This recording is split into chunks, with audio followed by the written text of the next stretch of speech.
Minority SafePack was the fifth successful European Citizens Initiative in EU history. It secured 1,123,422 statements of support from EU citizens, and it passed the set signature threshold in 11 EU member states. Now, the aim of Minority SafePack was to ensure the adoption of a package of 9 legislative proposals that hope to protect cultural and linguistic diversity in the European Union. And doing so, the aim was to lay the foundations of an EU minority rights protection framework that could safeguard the usage of regional minority languages. Now, the choice of why Minority SafePack opted to utilize the European Citizens Initiative is due to the fact that there are 50 million EU citizens who belong to an autochthonous national or linguistic minority within the European Union. And these citizens are numerically minorities within their respective member states. So in order to unite their efforts, they decided to come together and launch a European Citizens Initiative. Now, the ECI, the European Citizens Initiative, is a tool of participatory democracy. So it was clear from the start that this would only raise awareness of their concerns and place the plight of these citizens onto the agenda. And it allows citizens to propose legislative acts, but it was clear that there's a difference between proposing them and actually getting them adopted. However, this was seen as the best possible avenue to do so at the time. So far, 76 European Citizens Initiatives have been launched. And out of those 76 European Citizens Initiatives, 6 to this date in time have been able to satisfy the requirements to collect 1 million statements of support, but also to pass the threshold in 7 EU member states. And out of those 6, only 1 has resulted so far in legislative action.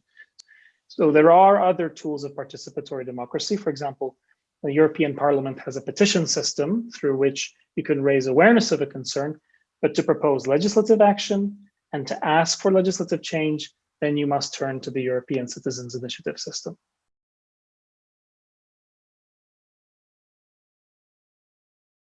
The mobilization strategy of Minority SafePack was to run a decentralized pan-European campaign coordinated by an umbrella organization at the center of it, which in this case was FUEN, the Federal Union of European Nationalities. And I emphasize the point that this was a decentralized campaign.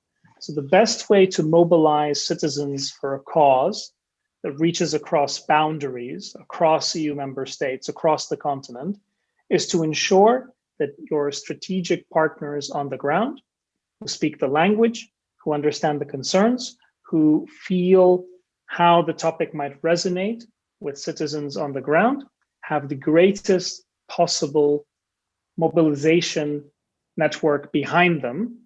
And you turn to them through a decentralized campaign to ensure that they are able to mobilize citizens locally. So that was our mobilization strategy. And the fact that we managed to pass the set signature threshold in 11 member states shows that because we identify strategic allies on the ground in 11 member states who were able to successfully mobilize citizens on the ground, this was an effective strategy. The main lesson for Minority SafePack from the perspective of leading an advocacy campaign is that you need to be multilingual. You need to assemble a campaign team that is able to fully grasp the fact that within the European Union, there are 24 official languages. Beyond this, there are 60 regional or minority languages, and you can utilize that to speak directly to citizens in their language, literally. So if you have a strategic partner on the ground, which is able to mobilize, give them the single possible greatest extent of autonomy so that they are able to mobilize in a way that their messaging fits the narrative, they're able to come up with their own talking points, but of course, at the same time, make sure that that autonomy comes with set rules so that there is agreement that the messaging, the actions are, of course, coordinated with the campaign center, and that you make sure that all of the talking points fit the narrative of the campaign at the pan-European level.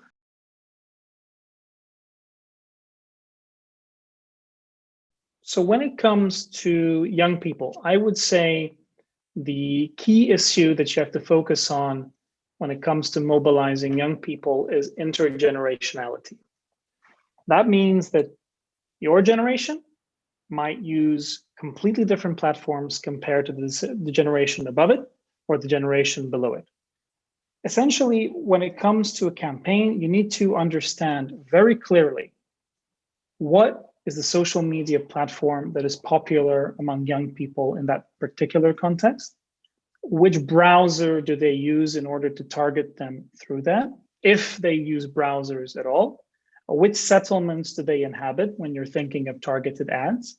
And you have to assemble all of these facts and make sure that every time you're targeting a select group, whether it's young people, whether it's senior citizens, whether it's veterans, it always comes with certain facts that you have to figure out. And you have to make sure that your campaign is fact-based and that your targeting is very precise.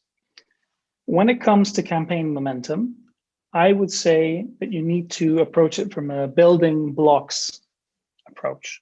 So start with smaller building blocks. Ask citizens on the ground to give you endorsements. That can be videos of citizens saying why they support it. That can be pictures of citizens saying that they support it with a quote from them. And then using that, approach those to whom these citizens matter. At the local level, these could be your municipality or regional representatives, whether that's councillors or mayors. And once they have provided you with their endorsements, then you can move on to the country level and you can approach parliamentarians and ask them to support it on the basis that citizens on the ground and local representatives such as mayors from their political party, for instance, already support it. And building on that, you reach to the country level where you are able to point to a sufficient amount of representatives from a particular party to show to an entire party that there is vast support locally across regions for that initiative. And then hopefully that will lead to a countrywide network joining your campaign.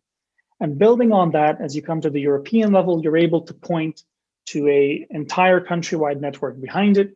We're able to say, citizens in your country support it. You have mayors and regional representatives who support it. The MPs from your party in your country's parliament support it. Your party stands behind it. So when you approach a member of European Parliament or a European Commissioner, or if you approach a government in the Council of the European Union, you're able to point to these building blocks that you've built all the way up until you've reached the head of the staircase at the top at the EU institutions. As you build these building blocks, at the end, you always are able to build momentum on this basis, to gain more and more endorsements on that basis. And as you see more and more endorsements coming in, the easier it becomes to mobilize further people.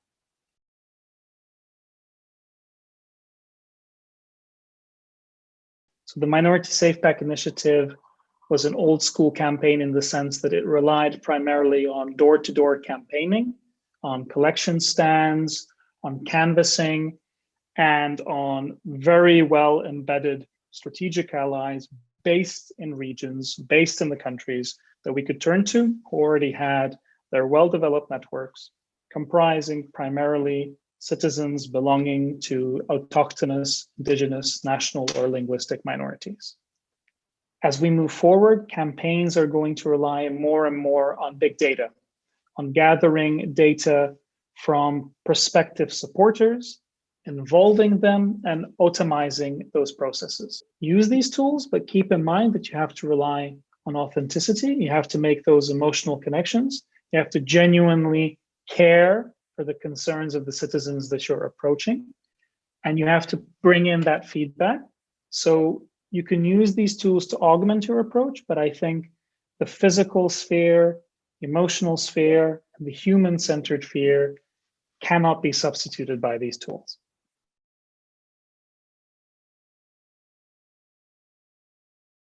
if you consider that according to the Democracy on the Move Eurobarometer, 48% of EU citizens say their voice counts in the European Union, then 48% is very low. And as a result of that, each and every single time a European Citizens Initiative is launched, each and every single time a citizen is engaged in this deliberative, participatory democracy process at the EU level, that's an additional citizen who feels that their voice counts in the EU institutions. So on the other hand, the institutions need to respect the European Citizens Initiative. They need to ensure that citizens' concerns are properly addressed. And they need to make sure the follow-up to such requests is substantive and that there is a debate at the highest levels, but there is also action which addresses the concerns of citizens. And I would encourage the participants of this course to consider that they themselves have the ability and the possibility to call for legislative change. So please do identify a tool of participatory democracy that best suits your purpose. And please do launch that initiative to ensure that your voice is heard.